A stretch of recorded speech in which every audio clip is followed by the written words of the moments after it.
Encerramos uma série, semana passada, nós fizemos 3 domingos falando sobre a mordomia da criação. E olhando e fazendo um inventário de todos os temas que nós trouxemos sobre mordomia, nós percebemos que faltou um. Talvez um que a gente não gostaria de falar, mas ele é tão importante como qualquer outro. E eu quero aproveitar esse domingo, porque semana que vem a gente vai falar muito mais sobre o futuro da igreja, sobre essa agenda 2030. Quero encerrar essa série que passou por meses conosco desde abril, essa série sobre mordomia cristã, e trazer esse tema específico agora pela manhã, falando sobre a mordomia do corpo. Então quero que você abra sua Bíblia na carta de Paulo aos Coríntios, capítulo 6.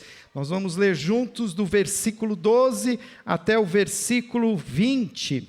Carta de Paulo aos Coríntios, primeira carta de Paulo aos Coríntios, capítulo 6, verso 12. Então, nós vamos ter esse tempo agora para meditar na palavra do Senhor.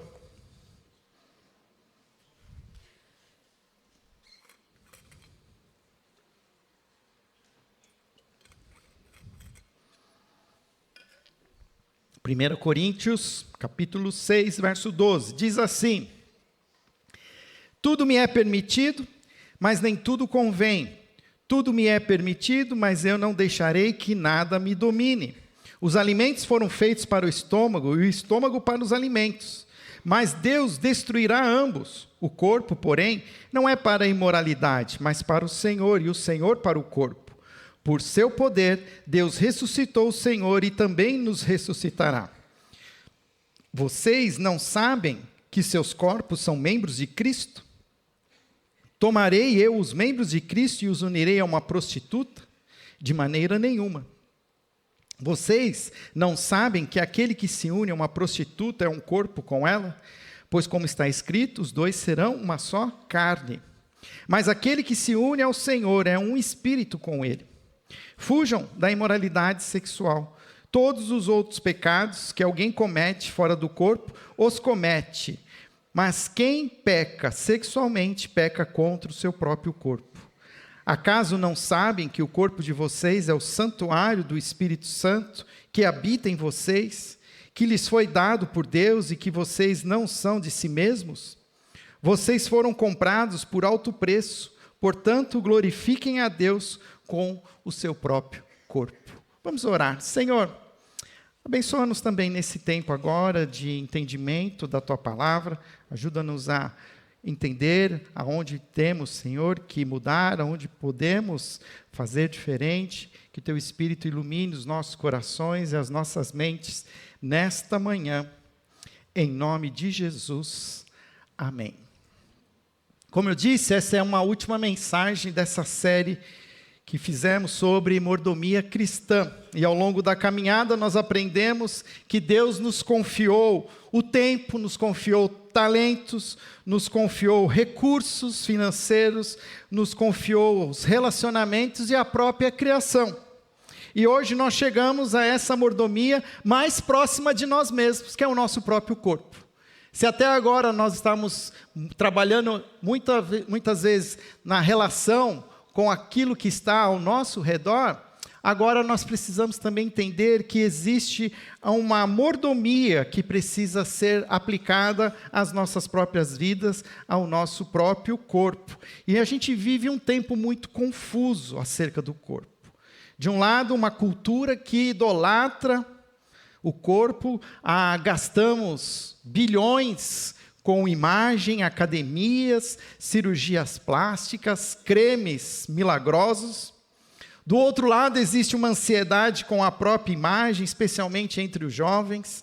Redes sociais ampliaram essa pressão estética, e enquanto isso, negligenciamos o cuidado genuíno com os nossos próprios corpos. Eu fiz questão de ler esse parágrafo inteiro, porque o texto que eu estou extraindo da carta de Paulo aos Coríntios se aplica, num primeiro contexto, à questão da imoralidade sexual. Mas, ao final do parágrafo, Paulo deixa claro que alguns princípios que nós precisamos entender e podemos estendê-lo para uma mordomia do nosso corpo, que fala muito aos nossos corações, e que tem a ver com deixa eu ver aqui, eu pulei muito.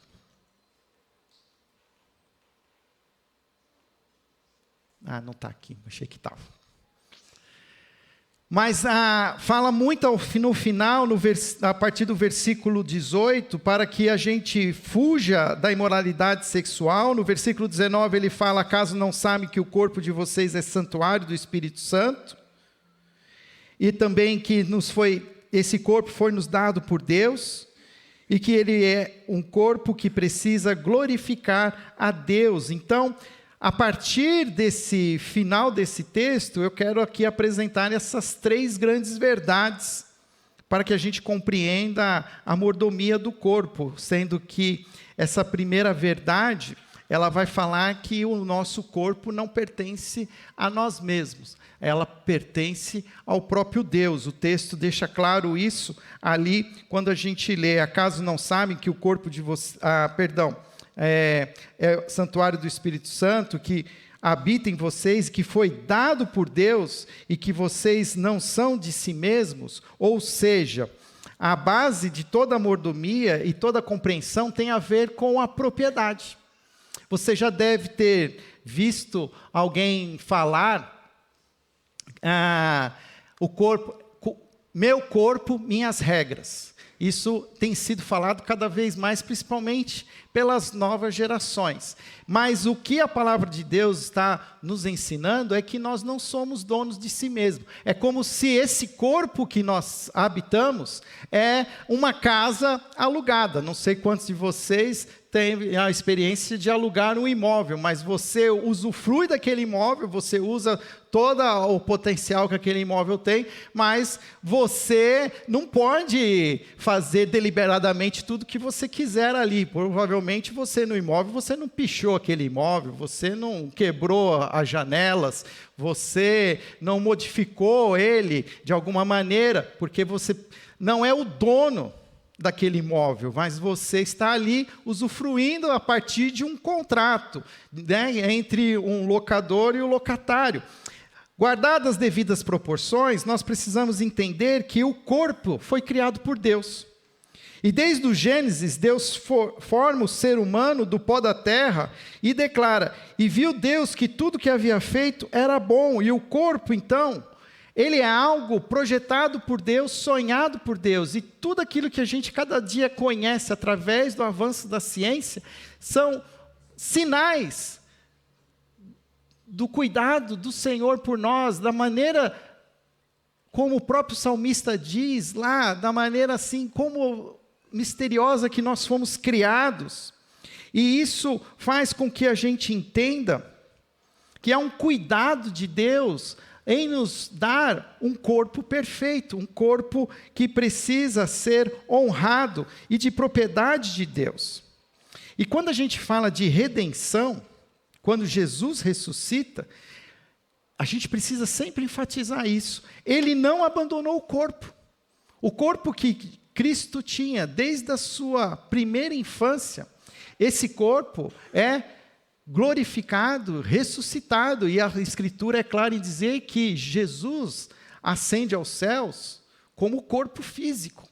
E isso nos dá um sinal de que a nossa esperança não é só na redenção das nossas almas, mas a redenção do nosso corpo. O que nós estamos hoje habitando, em algum momento se transformará em algo eterno. Então vai se acostumando com o corpo que você tem.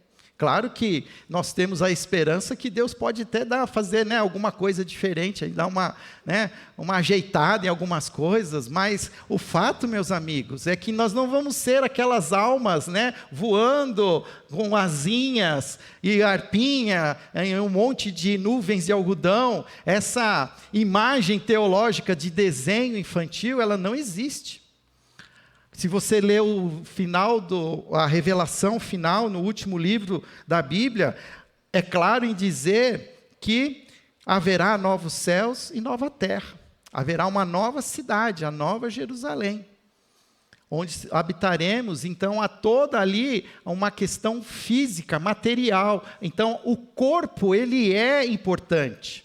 E isso aqui fica claro porque quando Paulo está escrevendo essa carta aos Coríntios, existia uma ideia muito em voga naquela época de que o corpo era mau e a alma era boa. Então, quando você vê aqui no texto, no versículo 13, você percebe que na sua edição deve estar entre aspas, os alimentos foram feitos para o estômago e o estômago para os alimentos. Essa expressão, entre aspas, era um ditado que se tinha naquela época, para se dizer o seguinte: o que é do corpo, o que é alma, é alma. Então, o que você faz com o corpo não tem problema, porque o dia que você morrer, você vai ser liberto desse corpo, então, e o que você precisa cuidar é da sua alma. E Paulo está sendo bem claro, dizendo o seguinte: olha, essa ideia dualista não existe.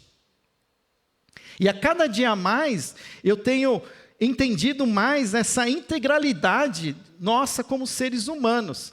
É muito comum, às vezes, você participar de um concílio examinatório, onde se examina um candidato a se tornar pastor. Eles perguntam para a pessoa assim: você é dicotomista ou tricotomista? O que significa isso? Você acredita que nós somos corpo e alma, ou que nós somos corpo, alma e espírito, né? Corpo e alma é dicotomista, corpo, alma e espírito, nós somos três. Mas isso ainda é uma visão muito clássica, grega, de querer separar, de querer dividir corpo, alma e espírito. Mas no entendimento antigo do próprio judeu, é uma coisa tão misturada, tão junto, embolado, que você não tem como separar.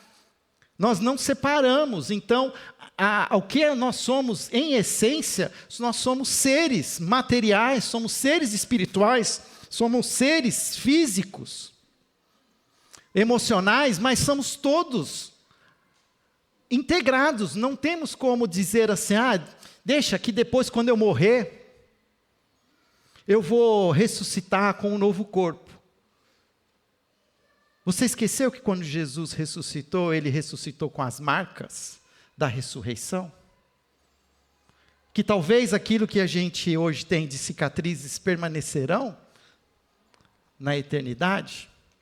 E a gente precisa entender que das consequências dos nossos atos hoje. E, de novo, trazendo então para o que nós estamos fazendo com essa propriedade que não é minha. Talvez um dia ela até foi sua, mas se você reconheceu que Jesus é o seu Senhor e Salvador, o seu corpo, a sua vida foi comprada pelo sangue de Jesus na cruz. Você não é mais dono do seu corpo, você não é mais dono da sua vontade, você não é mais dono, mas você agora é servo. Você se submete, corpo, alma e espírito, submete as suas vontades, as suas emoções, submete o seu corpo. E submete também a sua vida espiritual ao Senhor. Então, quando Paulo está escrevendo esse trecho da palavra de Deus, ele também está confrontando algo que era muito forte naquele tempo, de querer dizer que o corpo era mau e a alma era boa, e que um dia nós íamos ser libertos desse corpo. Mas o que nós estamos entendendo é que não é assim que as coisas funcionam. Se a primeira verdade fala, então, de que essa propriedade é de Deus, ele também diz algo extremamente importante, que ele fala que os nossos corpos, versículo 19, acaso não sabem que o corpo de vocês é santuário do Espírito Santo, que habita em vocês e que foi lhe dado por Deus, a que vocês não são de si mesmos? E essa é uma outra verdade para nós crentes em Cristo Jesus. A palavra de Deus diz que quando nós confessamos a Jesus como nosso Senhor e Salvador, nós somos selados com o Espírito Santo de Deus. Em nós habita o Espírito Santo. Aquela que a gente fala com as crianças assim: você quer aceitar Jesus, quer fazer Jesus morar no seu coração de maneira lúdica? Espiritualmente falando, o que vai habitar em nossos corações é o Espírito Santo, porque Jesus subiu aos céus. O que está conosco hoje é o Espírito Santo. Aliás, era essa a ideia, para que Jesus ascendesse aos céus, para que o Espírito pudesse vir. E esse Espírito, ele habita em nós. E a gente precisa entender essa ideia de templo que Paulo evoca. Quando ele fala que nós somos templo, a ideia que ele está falando para os seus ouvintes originais é que eles vão trazer à memória o templo em Jerusalém. E nesse templo em Jerusalém havia várias câmeras, várias seções, até que existia uma exclusiva e fechada, que só era acessada uma vez por ano. E era conhecido como o Santo dos Santos, aonde repousava a Arca da Aliança. E ali o termo em hebraico é Shekinah, que é a presença da glória de Deus, se encontrava ali naquele lugar limitado no Santo dos Santos, a ponto de que o sumo sacerdote, ou seja, o principal dos sacerdotes, só ele poderia acessar aquele lugar uma vez por ano. E derramado o sangue do cordeiro, para que ele pudesse entrar ali perdoado e purificado. E a dúvida era tão grande naquela época, se o sacerdote estava realmente purificado, eles amarravam uma corda com sinos. Se ele entrasse naquele lugar, Santo dos Santos, onde ele pudesse ter ali a experiência da presença da glória de Deus, não estivesse ali em santidade, ele era fulminado na hora. E o texto diz então que os sinos que eram amarrados às túnicas sacerdotais paravam de emitir som, então era hora de puxar o sacerdote morto.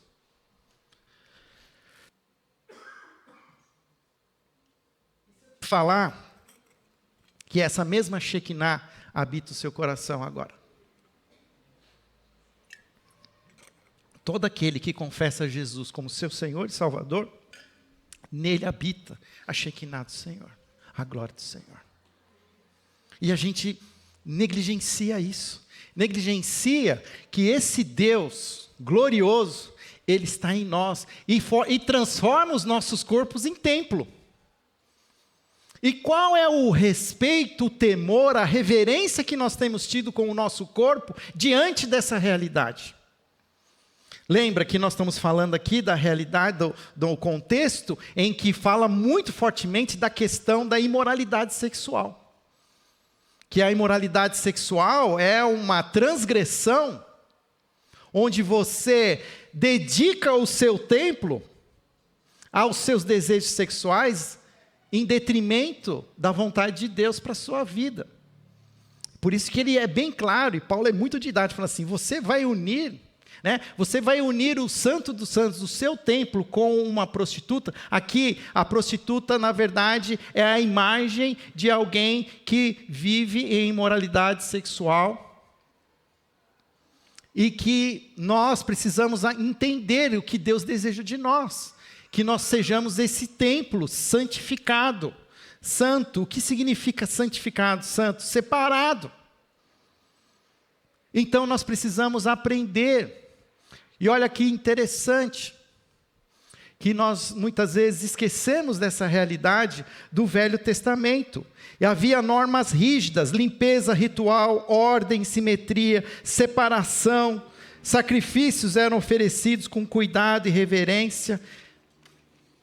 E o que eu penso? Se nós extrapolarmos um pouco mais a ideia não só da questão da imoralidade, porque tem muito crente bom para discutir moralidade sexual, mas também tem muito crente que usa a língua, parte do seu corpo, para criar confusão na igreja. Tem muita gente que usa a sua boca, não só para falar mal dos outros, mas também para pôr muita droga dentro do corpo. E além das que a gente conhece, drogas lícitas, como açúcar, como álcool, gorduras. E a gente precisa entender que nós precisamos cuidar desse corpo. E eu prego para mim também. Você já parou para pensar que se você não cuidar do seu corpo, quando chegar numa idade mais avançada, isso vai te impedir, inclusive, de servir ao Senhor? Vai te impedir até de poder fazer as boas obras? Então eu preciso estar bem, eu preciso estar são. Eu preciso cuidar, essa é a mordomia, por isso que ela envolve mais. Eu não posso, então imagina a ideia ali que eu coloquei ali do instrumento musical. Pensa num músico. que possui um instrumento valioso. Imagina um violino, Stradivarius, né? Que é um dos mais caros e valiosos. Ele precisa ser cuidado. Tem até maneiras que as pessoas colocam luvas, manipulam aquilo com todo, né, com todo um zelo. A Bíblia nos mostra, nos chama ao equilíbrio. O corpo é sagrado, o corpo merece cuidado. E esse cuidado inclui a saúde física, a limpeza moral. Nosso corpo é um instrumento dado por Deus para manifestar a sua obra. E é através dele que falamos, que servimos, que adoramos, que amamos. A gente idolatra tanto esse piano aqui, que a gente não pode nem mexer nele, não pode nem tocar, porque desafina, quebra a corda. Se a gente tivesse o mesmo zelo que a gente tem com esse piano com os nossos corpos, nós estaríamos assim, né? A ponto de bala, como diria aí. E a gente precisa entender e sermos coerentes com essa mordomia. Se a primeira verdade fala que o corpo é propriedade de Deus e que ele é templo do Espírito Santo, a terceira verdade diz que o nosso corpo deve glorificar a Deus. Portanto, glorifiquem a Deus com o seu corpo. E esse é o objetivo final da mordomia. Não cuidamos do corpo para viver mais, não cuidamos para parecer melhores, nós não cuidamos para impressionar as pessoas, nós cuidamos para glorificar a Deus. E como nós podemos glorificar a Deus? Com os nossos corpos, com os nossos lábios, adorando a Deus, encorajando os irmãos, proclamando o Evangelho, com as nossas mãos, fazendo pão da primeira, ó, pegou o gancho. Adorando a Deus, ajudando quem está ao nosso lado, trabalhando com excelência para o Senhor. Essa semana também um grupo de homens da nossa igreja foi pintar a casa de um irmão nosso que está mudando e precisava de ajuda para terminar de pintar. E aí a gente chama as pessoas, eu estou aqui, agora é hipotético, tá? Porque eu não sei disso. Mas às vezes isso acontece. Fala assim, vamos lá, preciso ajudar a pintar. Não posso, estou com uma dor nas costas, estou com não sei o quê, né? Estou travado, não, estou com a pressão muito alta. Percebe que até o cuidado com o nosso corpo pode impedir da gente poder servir. Qual foi a última vez que você foi num bom médico, fez exames? Eu não gosto de tomar remédio, mas agora eu admiti que eu tenho que tomar remédio.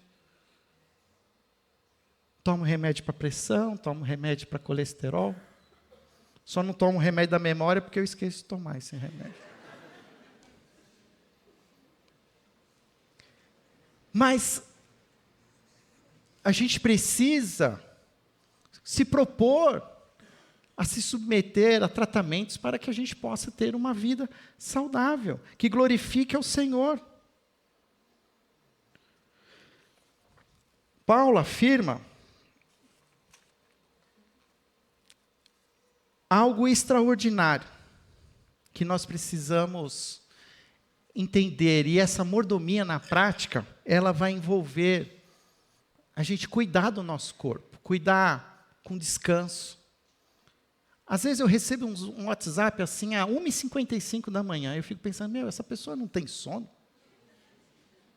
O que essa pessoa está fazendo acordada nesse horário? Tudo bem, eu gosto de dormir cedo para acordar cedo, então também você vai receber às vezes mensagem minha às 5 horas da manhã. Mas eu espero que quem está indo dormir às 1h55 está tendo um pouco de qualidade de sono, porque o sono ele é essencial para a qualidade de vida. Uma boa alimentação, domínio próprio, contra os extremos, né? E aqui eu sei que eu estou falando que você já sabe, mas a gente é difícil, eu sei que é. Mas a gente precisa fazer melhores escolhas para a nossa alimentação. Eu vejo muitas vezes as pessoas muito doentes, e isso é baixa imunidade, porque é alimentação ruim, é falta de nutrientes. Estou certo, Dani? Aprendi com a melhor nutricionista. Comer verdura, comer legumes, ter uma dieta balanceada. Pode comer uma picanha? Pode, mas também come o pepino, come a beterraba, a cenoura, come mamão. Eu não gosto muito do mamão, mas eu como melão. Maçã, fibras. Mas a gente está acostumado, né? Porque a nossa economia é uma economia que nos oferece alimentos, como é que chama? Ultraprocessados. E é claro que eles são muito mais gostosos.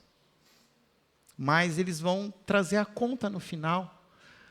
O exercício físico, nós precisamos aprender para colocar em prática, né? Diminuir talvez assim o tempo que a gente anda de carro, mas pode andar a pé um pouco mais, ter um pouco mais de caminhadas. E claro que eu também não posso esquecer da ideia da pureza corporal no sentido da moralidade. Mas eu também não posso dizer que a mordomia do corpo é só contra a imoralidade sexual, porque você pode ser um santo puro sexualmente, mas totalmente estrupiado, por outro lado. E está descompensado, está desbalanceado. E cada um de nós vai ter que fazer uma avaliação de si mesmo, do seu próprio corpo. E aonde está? Quais são as brechas que eu tenho dado? Talvez você tenha até uma alimentação saudável, você tem feito exercício físico, mas talvez você está idolatrando o seu corpo, e você está se despertando sexualmente para coisas que você não deve através do seu corpo.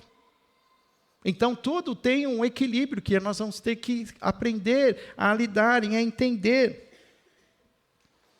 Talvez você cuida meticulosamente da sua aparência, maquiagem, roupas, academia, mas negligencia completamente a santidade. E aqui eu quero até usar, dentro da santidade, a língua afiada, a cobiça, a impureza. Outros valorizam a espiritualidade de forma tão abstrata que desprezam completamente a saúde e vivem sedentárias. Ao longo desta série sobre mordomia, nós aprendemos que Deus nos confiou muita coisa e que nós somos responsáveis por tudo aquilo que nos é confiado. Nós somos responsáveis pelos recursos, somos responsáveis pelos talentos que temos, pelo tempo, somos responsáveis pela obra da criação, pela natureza criada, mas também somos responsáveis pelo nosso corpo. E lembrando, o nosso corpo pertence a Deus, nós não somos os proprietários, somos apenas mordomos. Nosso corpo é templo do Espírito Santo, por isso deve ser tratado com respeito e santidade. E terceiro, o nosso corpo deve glorificar a Deus. Esse é o propósito final de toda a mordomia. O fim é a glória de Deus. Talvez, alguns que estão aqui hoje comigo, precisam abandonar hábitos destrutíveis. Consumo de drogas, de álcool, imoralidade sexual, negligência com a saúde. Outros precisam aprender a descansar, estabelecer limites saudáveis. A gente aprendeu sobre os ciclos, eles são importantes. Cuidar melhor da saúde, fazer aquele check-up que você tem adiado. Talvez uns aqui precisam buscar a pureza. Sair de um relacionamento que viola essa consagração, que viola o templo do Espírito Santo. E até mesmo alguns precisam serem despertados para usarem os seus corpos para servir ao Senhor com seus lábios, suas mãos, seus pés.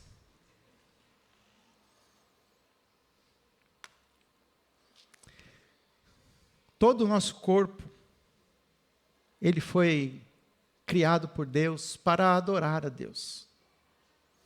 Nossa mente, para pensar o que é puro, o que é nobre. Os nossos olhos, para ver o próximo com compaixão. Desviando-nos das inutilidades, transformando os nossos olhos famintos em olhos de compaixão. As nossas mãos serem usadas para servir e trabalhar com excelência. adorar a Deus com as nossas bocas e usando as nossas línguas para encorajar os nossos irmãos e os nossos pés para ir ao encontro dos necessitados, ao invés de irmos a locais onde não seremos a glória que o Senhor deseja para as nossas vidas. A pergunta, então, não é como eu posso tirar mais proveito do meu corpo, mas a pergunta é como posso glorificar mais a Deus através do que Ele já é hoje. E quero aqui lembrar do próprio exemplo de Cristo. O Senhor Jesus, Ele era um homem como nós, e Ele foi 100% consagrado ao Senhor, inteiramente submisso à vontade do Pai. Ele usou todo o seu corpo para adorar o Senhor, dedicou-se a servir, lavou os pés, abraçou, acolheu e entregou o seu próprio corpo em sacrifício vivo e santo. Na cruz ele ofereceu o seu corpo. E a melhor resposta que a gente pode dar a esse sacrifício é oferecendo os nossos corpos. Por isso faz sentido o que está em Romanos 12, versículo 1, que diz: pelas misericórdias de Deus, depois de tudo que Deus fez através de Jesus, o que mais faz sentido é a gente apresentar os nossos corpos em sacrifício vivo, santo e agradável a Deus, que é o nosso culto racional, para que podeis experimentar a boa, agradável e perfeita vontade de Deus. Percebe como a espiritualidade ela é integral, é corpo, alma e espírito? Não dá para você ser um crente espiritual sem a parte física, sem estar também atento àquilo que você é. Uma aplicação que eu fiquei pensando para as nossas realidades, né? Temos aqui jovens, adultos, temos adolescentes, temos veteranos, temos pais com crianças pequenas. Toda vez que a Dani volta para casa, ela trabalha numa escola, ela volta falando muito da que as crianças falam. E as crianças repetem aquilo que elas ouvem em casa. Então, se você é pai de criança pequena, você precisa demonstrar que você zela o corpo, pelo seu próprio corpo, pela sua alimentação. Os maus costumes dos filhos, muitas vezes, estão ligados com o mau costume dos pais. E nós precisamos, e além disso, os pais ainda têm outras responsabilidades, de inclusive zelar para proteger os seus filhos de toda essa maldade que a gente tem visto hoje, cada vez mais clara.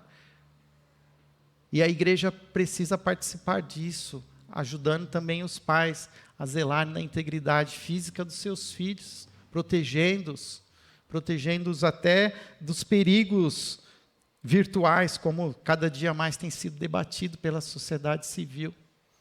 Então, pais, não deixem de zelar pelos seus filhos, de cuidar, de ensiná-los essa integralidade da espiritualidade cristã. Eu sei que isso muitas vezes vai trazer exaustão, vai trazer canseira, a gente fica cansado, desanimado, mas passa. Os desafios serão outros, né? Ter filhos é que nem jogar videogame, a próxima fase é sempre mais difícil. Mas talvez seja mais difícil emocionalmente, não tão fisicamente. Os jovens, eu sei que existe uma pressão estética, uma pressão moral, mas eu quero aqui desafiá-los a guardarem a pureza, servir ao reino com toda a sua vitalidade, não entregar a vitalidade dos seus corpos para saciar os prazeres sexuais, que eu sei que são cada vez mais fortes na adolescência. Mas é possível se viver uma vida pura e se consagrar ao Senhor de maneira que o Senhor depois honra o seu compromisso. E eu sei que muitas pessoas carregam marcas das suas escolhas erradas na área sexual. Porque Deus perdoa. Onde abundou o pecado, superabundou a graça. Mas aquilo que o texto fala, quem peca contra o corpo, peca de uma maneira que muitas vezes traz consequências para a sua vida inteira. Então, jovens, sejam zelosos. Não ouçam tudo aquilo que se fala aí fora. Há muita mentira, há muita coisas, fantasias que não são a realidade. E que quem já viveu um pouco mais sabe do que eu estou falando. Adultos que muitas vezes estão ali, né, com todo vapor, se dedicando ao trabalho, ao sustento da família. Priorizem também tempos de descanso. Tentem equilibrar a rotina com o exercício físico, com qualidade de vida, com passeios, viagens. É um equilíbrio, não é sair por aí e viajar agora para até, né, acabar com tudo o dinheiro viajando, não. Mas tem o tempo de trabalho, tem o tempo de refrigério, tem o tempo de trabalho, tem o tempo de refrigério. Deus descansou, por que nós não podemos descansar? E dormir é confiar no Senhor. Porque a única pessoa que continua trabalhando enquanto a gente dorme é Deus. Porque se Deus não guardar a cidade, em vão, né, trabalha a sentinela. Então, no final, descansar é entregar a nossa confiança ao Senhor. Dizendo, Senhor, eu fiz o melhor que eu pude, agora eu vou descansar. E vou confiar no Senhor. E Deus prova a sua fidelidade, o seu cuidado. E os veteranos, nossos queridos veteranos, muitas vezes sentem, né, com mais força os dias, mas eles podem também nos ajudar na sua sensibilidade, a ser esse testemunho vivo de sabedoria e nos ajudar, e nos alertar, e nos chamar a atenção. Nos dizer, e quando a gente ouvir um veterano dizer, cuidado, vai mais devagar, não tenha pressa, a gente aprender com a sabedoria deles, aprender com as histórias, e que eles também possam ser cuidados por nós, igreja, possamos ter essa sensibilidade para com eles, acolhendo-os também nas suas lutas e nas suas dores. Um sacrifício vivo, eu já falei isso. O culto cristão não acontece apenas aos domingos em um edifício, acontece todos os dias, em cada decisão que tomamos com o nosso corpo. Amém? Senhor, continua falando aos nossos corações através da sua palavra. Nos próximos 6 dias, há uma responsabilidade nossa com o nosso próprio corpo, e que possamos, Senhor, ser iluminados pelo Teu Espírito Santo, para podermos cuidar, Senhor, daquilo que o Senhor tem nos dado, de maneira que possa glorificar a Deus. E possamos, Senhor, cada dia mais buscar o próprio Espírito Santo em nós e permitir que Ele habite totalmente o nosso corpo. Que Ele seja, Senhor, o nosso mover, o mover das nossas mãos, o mover dos nossos olhos, o mover dos nossos pés, o mover da nossa boca, para que todo o nosso ser glorifique ao Senhor. Essa é a nossa oração, em nome de Jesus. Amém.